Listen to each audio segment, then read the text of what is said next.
इस्तीफा उमर हमीद साहब ने दिया है या नहीं दिया? अगर अलील हैं तो वो क्या इमोशनली अलील हैं या मेडिकली अलील हैं? कहानी क्या है? कुछ इनसाइड स्टोरी है आपके पास? बहुत शुक्रिया भट्टी साहब।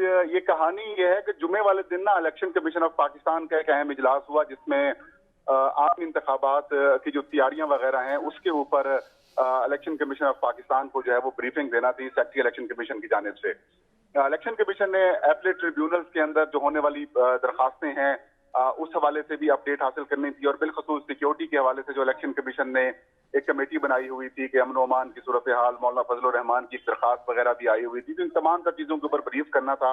लेकिन सेक्रेटरी इलेक्शन कमीशन ये बताते हैं कि उसके अंदर वो प्रॉपरली ब्रीफ नहीं कर सके और इलेक्शन कमीशन को जो दरकार मालूमात थी वो फराहम नहीं कर सके, और चीफ इलेक्शन कमिश्नर ने काफी बात पुरस भी की और बरहमी का भी इजहार किया, और इस दौरान कोई तल्ख कलामी भी हुई और सेक्रेटरी इलेक्शन कमीशन की जानिब से ये कहा गया कि मेरी जो सेहत है वो ठीक नहीं रहती।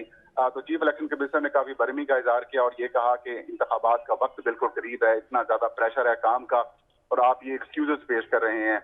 उसके बाद मेरे ज़राए हैं वो बताते हैं कि सेक्रेटरी इलेक्शन कमीशन काफी गुस्से में है और उन्होंने कहा कि मैं फिर काम नहीं करता, फिर मैं रिजाइन कर जाता हूँ वर्बली। तो चीफ इलेक्शन कमिश्नर ने फिर उन्हें कहा कि यू मे गो नाउ।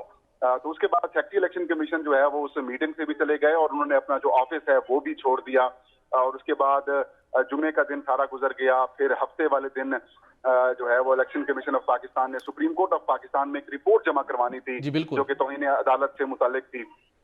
तो सेक्रेटरी इलेक्शन कमीशन की अदम दस्तयाबी की वजह से वो रिपोर्ट जो है वो स्पेशल सेक्रेटरी वन जो है वो डॉक्टर सैयद आसिफ हुसैन, जो कि आजाद कश्मीर से उनको री एम्प्लॉयमेंट दी गई है यहाँ पर इलेक्शन कमीशन में, तो उनकी जानिब से वो जो है वो जमा कराई गई रिपोर्ट। और आज ये फिर कहानी सामने आई कि इलेक्शन कमीशन के सेक्रेटरी ने जो है वो रिजाइन किया है।